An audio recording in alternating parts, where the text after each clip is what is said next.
What's up? What's up? What's up, investors? This is your boy Marcus Maloney, and I want to come to you and bring to you another awesome video. What I want to talk about today is I want to make sure that you don't look foolish and you don't look stupid when you're talking to more savvy investors. So I'm speaking to all of you all that are just getting started. Do you know the majority of the acronyms for real estate? So if someone comes to you and give you a three-letter acronym, do you know what that means? So let's go over quite a few of them. I have the board back and forth, and we're going to just go over all of the acronyms that I feel that deems necessary right now. So first of all, REI, we know that's real estate investors, okay? ARV, this is after repaired value, after the property is completely fixed up. What is the value of that property?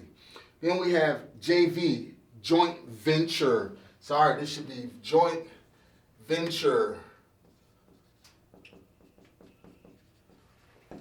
All right, when you're partnering with somebody, that's a joint venture. Then we have IP, stands for inspection period. That's the time that you have in order to inspect the property. GOI, gross operating income, how much money that you bring in, but that's it in its totality, not the net. NOI, this is net operating income, how much money you put directly in your pocket after the transaction, after the deal is done.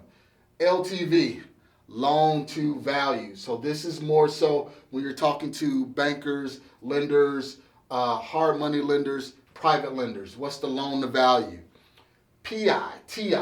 This again is another banker's term. This is principal, interest, taxes, and insurance. So when you're going to get a loan, you want to ask, well, what's my PI, TI? Everything wrapped in together. That's what is my principal amount that I got to pay, what's the interest I'm going to be paying, what's my taxes I have to pay, and what's the insurance amount. So that way when you get your mortgage, it's all boiled in together. So your PITI may be $2,700 a month versus just your principal and interest may be only $2,400 a month. So PITI.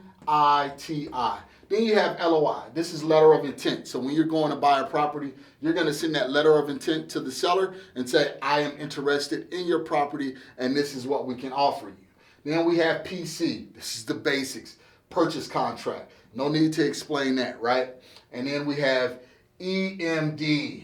All right, this is a very big one. This is earnest money deposit. How much you're going to put down in order to hold that property to seal your interest in that property, okay? So that is this side. Let's go to the next side. MOA, maximum allowable offer. What is the most you can offer on a property for it to still be a deal for you and your investors? So you definitely need to know what your MOA is.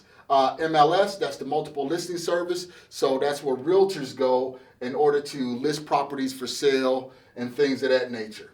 Then we have NAR, National Association of Realtors. Every realtor is a member of the NAR. And then you have ND, which is non-disclosure. So things that you may not disclose in the transaction, it's ND.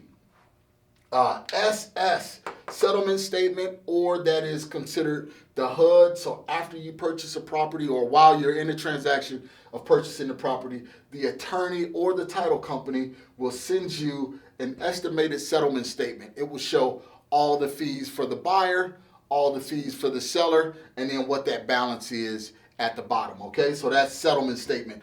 Always review this prior to closing. Then you have HOA, Homeowners Association. We really don't care for those too much, right? Because they're going to restrict what you can do on your property. AFD, this is agreement for deed.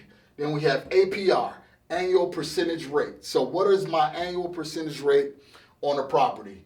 AO, absentee owner. Who is an absentee owner? That's a person that owns the property but don't live in the property. So this may be a landlord, someone that inherited the property, or something like that. Then you have BOM. If you're looking at the MLS, you may see BOM. That means back on market. That means that the property was possibly sold in a contingent status or something like that, or the seller decided not to sell, but now they're putting it back on the market. So back on the market. Why is this important? Because BOMs, you might be able to get a deal because they're a little indecisive. Either the contract fell out and now that seller is really motivated to sell, or they're a little bit indecisive. So look for back on markets. CMA, that's comparative market analysis, or you could just call it running comps, all right? So this is to get the value of a property, not commercial. This is only for residential. So guess what? Let's head over, and we got a few more that we're going to look at. All right, so we got cap rate. Sorry, I got the wrong thing. I got comparative market analysis up there, but that's not it. That's the cap rate. This is for more so for commercial investment properties. So what is your capitalization rate? Then you have CC&Rs. And your HOA that we talked about on the other side has your CC&Rs, covenants, conditions, and restrictions, what you can do in that area, at your home, or in that neighborhood. COC, cock, all right, get your minds out of the gutter, right? We're not talking about that. We're talking about cash on cash return. How much money you're gonna make from the money that you invested, and how fast you're gonna get that money back, right? CFK, I recently had to do this on the property. We had a squatter in the property, and we had to offer them cash for keys. So it's basically saying, I will give you X amount of dollars for you to vacate the property so you can go and find another place to move to, versus going through the eviction process, right? Then you have FSBO, for sale by owners. No need to explain that. That's a property that's being sold by the owner. OO, owner occupied. This is a person that owns the property and live in it. A little bit different from non-owner occupied. This is a person that absolutely lives in the property. Then we have COO, certification of occupancy. So when you're doing flips, when you're doing new builds, when you're doing scrape builds, the city have to come out and give you certificate of occupancy. That means that this structure now is ready for someone to live in it. So look for COO. If you're doing flips, HML, you definitely want to know what that is. That's hard money lender. This is a person that'll lend you money at a higher interest rate, but they won't qualify you as the person as much. They're going to qualify the property to make sure it's a deal. Then we have HVAC. This is heating, ventilation, air conditioning. So when you're talking to a contractor and they say, hey, you know what? You need a new HVAC system. What does that mean? Hey, you probably need a new furnace or a new air conditioning unit. All right, so let's flip to this side. We're almost done. I want to make sure you guys are getting the key terms that you need in order to be successful when starting out as a real estate investor, right? So FMV, fair market value. What is the property's fair market value? So you could tie fair market value to what we talked about before, maximum allowable offer, and we could tie it to comps on the other side. What is the property actually worth when it's completely done? Then you have LO, lease option, LLC, limited liability company. How are you holding or structuring your company? Then you have LOC, line of credit.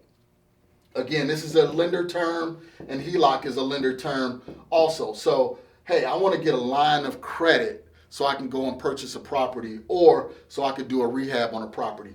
Then you got HELOC, already own a home, but now I want a home equity line of credit. I own a home, I have tons of equity in my home. I want to borrow against some of that equity in my home to do a renovation or something like that. So you won't need to go to a hard money lender or a private money lender. You can pull that equity right out of your home and structure the deal yourself.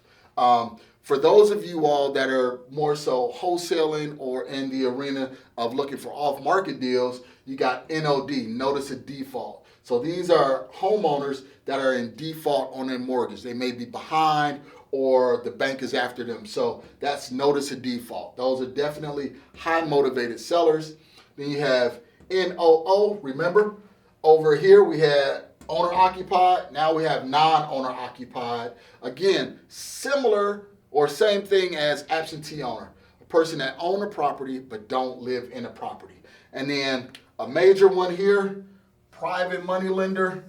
So when you're going out raising capital for your deals, you want to know what a PM is. That's a private money lender, so or PML. Okay, and then finally, the basics.